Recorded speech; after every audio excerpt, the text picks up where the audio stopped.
Hey everybody, we are back, and today going to do some cabinet modification. There was two issues I found. This one, the kick space was not reduced to 2 1/8, which is very small. Like when I have my shoes on, I can barely fit my toe under it. But we did that on purpose because we wanted the driver's side to be lower than the windows. I may regret that a little bit because if we look here, this is where our bench goes. And it's going to be quite the drop to get down onto our stools. But, you know, at the end of the day, I'm okay with that. Bree and I both have short legs, so it'll be fine. But it would be maybe awkward for some other people to fit under there. Oh, well. But you can see these two line up. They have the same height. The other one, you couldn't tell from the top because it's missing its top cabinet. But you could tell from the lines on the front of the drawers. And when I measured it, sure enough, that one has a normal size kick space. So they forgot to reduce that. I don't know if we didn't put it on the order or if they forgot to do it. These were also reduced, but only a 1/2 inch. And the sink has not been reduced, or 1 inch, I should say. The sink has not been reduced. So we're going to have to cut that one as well. Really not a big deal, but it's just more busy work that I didn't really want to do. So I already got my line on here. Goes all the way across and back down the other side. Should be a nice simple project. Got the old junky Ryobi skill saw and off we go. I was a little disappointed, I have to admit, that these kick spaces are not painted the same.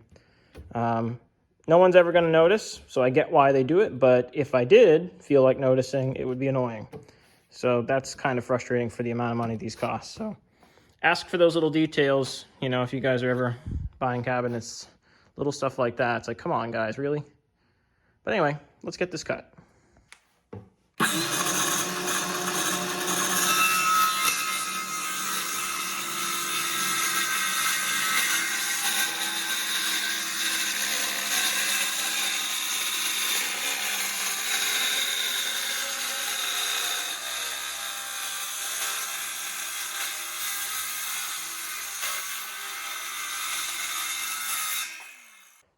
Okay, so that's cut correctly.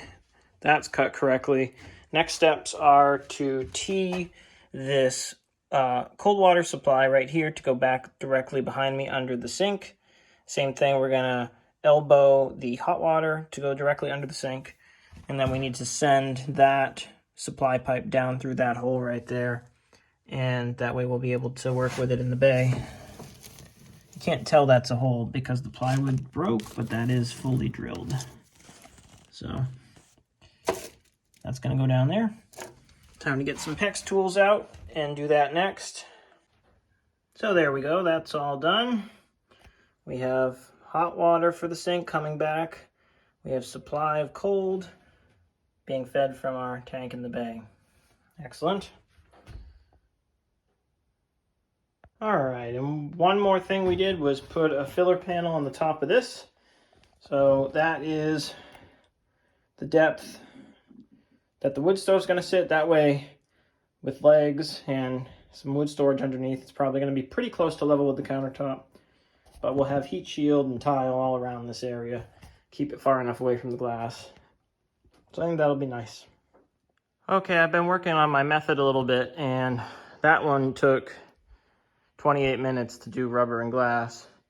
These three, just rubber, less than 10 minutes. So getting it on, I'm learning. I'm also cutting them all the same length because all these here, that one, that one, that one, that one, that one, are the same. So as far as the glass goes, that's still going to be a tricky process. I just need to get better at it, but we're coming along. Now, a friend of mine recommended trying the rope trick, and I think it could work, even though generally you wouldn't use that with a locking style channel, because this lock goes in here after everything's installed, including the glass. You still could though. So in that method, you would put the rubber on the window first, tuck the string into this side, which is the bus side, not the glass side. And then you hold the glass up against the opening, and when you pull the string out, it folds this into the inside of the bus, leaving the metal channel where it's supposed to go inside of this groove. However, you definitely need 2 people for that, and I don't have a partner right now. And I'm not sure that it would really be easier than doing this. It might be, but when you're doing it solo, I think this makes more sense. If I had a partner, we'd do it, but I don't think it's gonna work out. So we're gonna keep chugging along this way. I hope you guys are gonna be able to see this, but I was just working on this 4th one of the day, and sorry, I got distracted. I was just working on this 4th one of the day, and when I did this curve over here, I learned something, which makes sense. To get this channel to open up, you curl the gasket material quite a bit. And when you curl it back, like so, see, there it is, it just rolls right on because it opens up that channel. So that's making this go a heck of a lot easier. I'm only doing it backwards with this hand so you guys can see it, but I'm gonna pivot around, and as soon as I curl that, it just rolls right up around into the channel. So that's gonna make this go so much faster. So I'm glad I found that technique. I hadn't seen that online anywhere, so you know, I'm sure that experts know this, but I certainly didn't, and it's going to be incredibly helpful. So that's awesome. So I'm also trying to do better about overlapping. So overlapping is pretty important with these gaskets because as soon as they see sun and cold and whatever, they shrink. So we're trying to make them about 1/2 inch too long. I'll tuck that in, and then we'll work the excess around.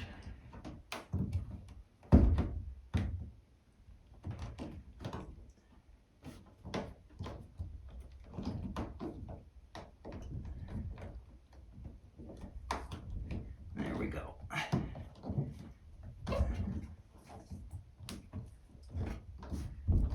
Okay, so we were able to fit the 1/2 inch extra, which is great.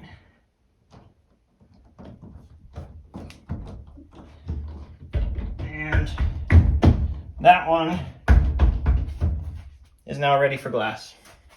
All right, so I'm hoping from this angle, as I come around the bottom here, you guys will be able to see the technique I was talking about a little better, because obviously the other camera angle wasn't great.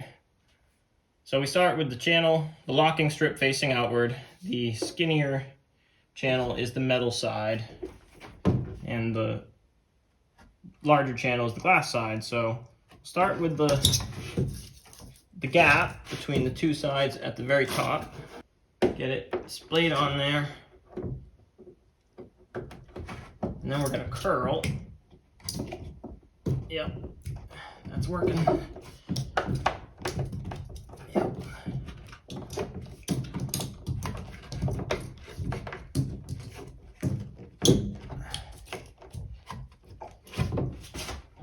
As long as you curl the rubber up, it opens up, and falls right in. That is way easier than what I was doing before. So I think I can illustrate it now like this. Let's see. Can you guys see that? Curling the rubber up, opens the channel, and it just falls into place. Try and switch hands here. Okay. See that? Makes it a whole lot easier.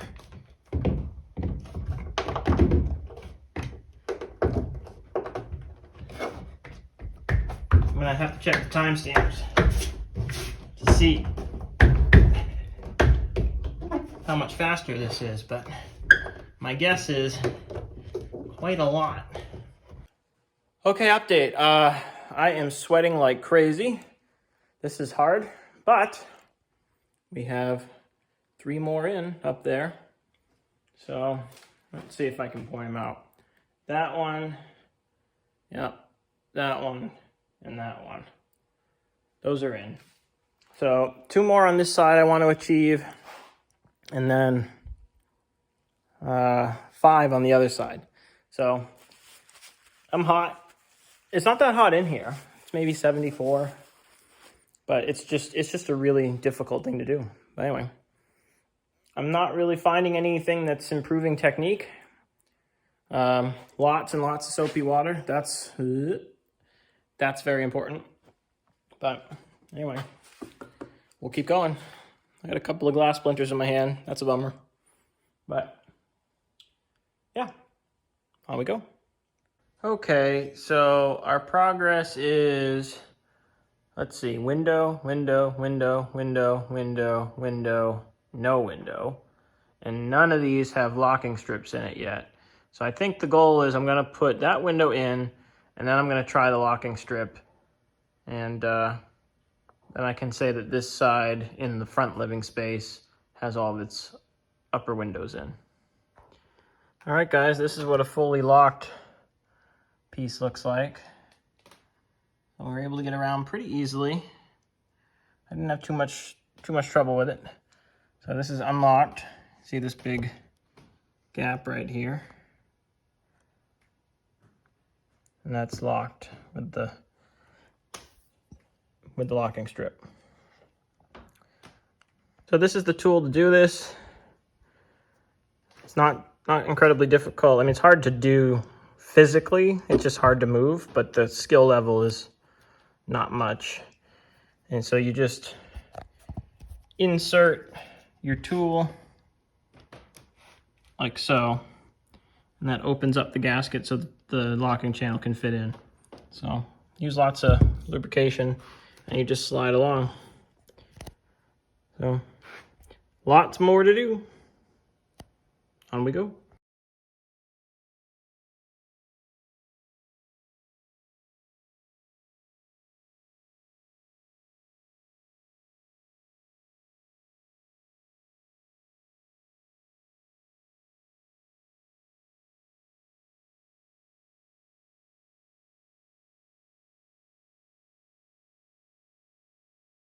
So there will be areas where you make a little mistake and your wing of your locking strip is sticking out. It's not a big deal. You know, obviously if the entire run is doing that, you got a problem, but that can just be pushed right in. Let's see if I can do it with one hand. So that can just be pushed right in with your screwdriver. A little tricky, but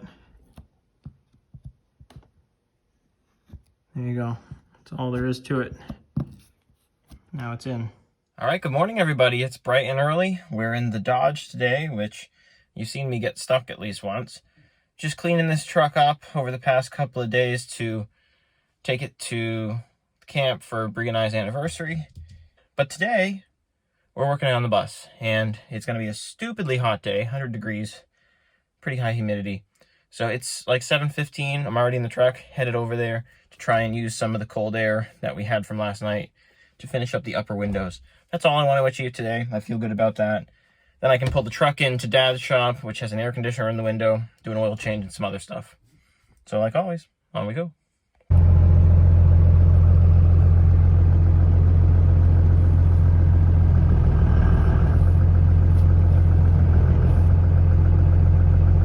Feels like I got a slightly sticky caliper, but hopefully that'll come out of it.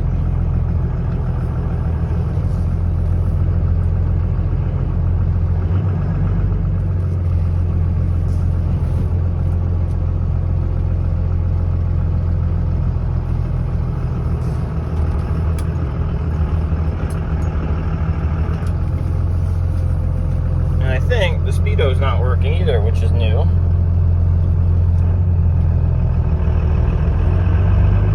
Yep. No, it jumped. I saw it. So, we'll have to figure that out.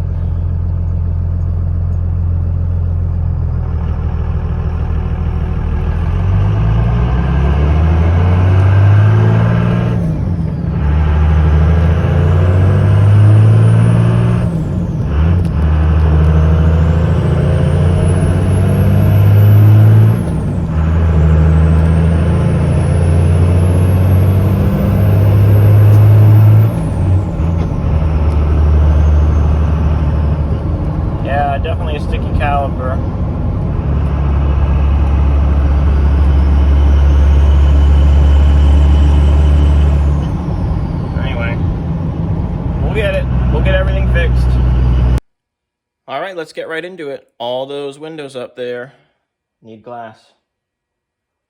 On we go. Okay, it's 2.5 hours later. I'm ridiculously hot, but we installed all this glass, 1, 2, 3, 4, 5, 6, 7 pieces, and we locked it. So those are completely 100% done. And the view inside the bus, there you go. And the same thing on this side. These are all completely sealed and locked. The last lock I had to do today was this first window that I installed in the pantry. So yeah, the entire front section, the uppers are 100% done. Now the next steps is these 4 windows here, because they needed new glass. At least 3 of them did. I'm not sure where the 4th one is, to be honest. It's around here somewhere. But 3 of them need new glass, and the part that I needed came in, so I can do that. All right, guys, here's the update on this. This glass is thicker than the original, and without any sealant or anything, it slides in and out of there pretty good. But it is pretty close to not being loose. And the original seals wouldn't fit. I was hoping this would be a little thinner. It's not. There were no dimensions available when I bought it. So I need to either try and find a thinner version of this, which goes around the glass and sits in the channel, or I need to switch over to some sort of liquid scenario, some sort of glazing putty or caulking of some kind to do that seal. So those are put off to the side for today. Yesterday we finished up all these locking strips and all the glass. I also installed that front window just because I had it and it didn't need anything. So it's these 3, that one, that one, that one, and the one that I'm pointing through that had broken glass and need to be rebuilt. But anyway, those are being put aside, and I'm going to move on to the rear of the bus, just a touch. We already have the cabinets in. I don't really need to do anything moving forward with that, except for start to install the sink. So since I've understood how to do these windows, I figured I'd play on that momentum and keep moving backwards. So I'm going to do this. This is the toilet room window right now. I already put a new rubber in up there. I put a new rubber in the shower. And I may continue backwards depending on just how hot it gets. It's going to be another 100 and something degree day. It's 8 o'clock right now. It's already like 75, 76 in here. When I left yesterday at 11:30, it was almost 90 in this building. So yeah, we'll see how far I can get. On we go. Hey, so I'm thinking this video is probably getting pretty long. I know it's just more windows, mainly, but I'm gonna wrap this one up, and in the next one, you're gonna see what I'm doing today, and that is I am finally getting ready to cut the cabinet to fit the sink. So it's a 30-inch cabinet base, it's a 30-inch sink, it's an apron front, fireplace sink, so this entire painted area has to go away basically, and the porcelain replaces that section. So it's a little bit involved as far as cutting the cabinet to make the sink correct, but that's okay. We figured out it's gonna work, so we have the right parts, which is nice. So I'm gonna get on to that part, and you'll see it in the next video. So like always, guys, thanks for watching. See you next time.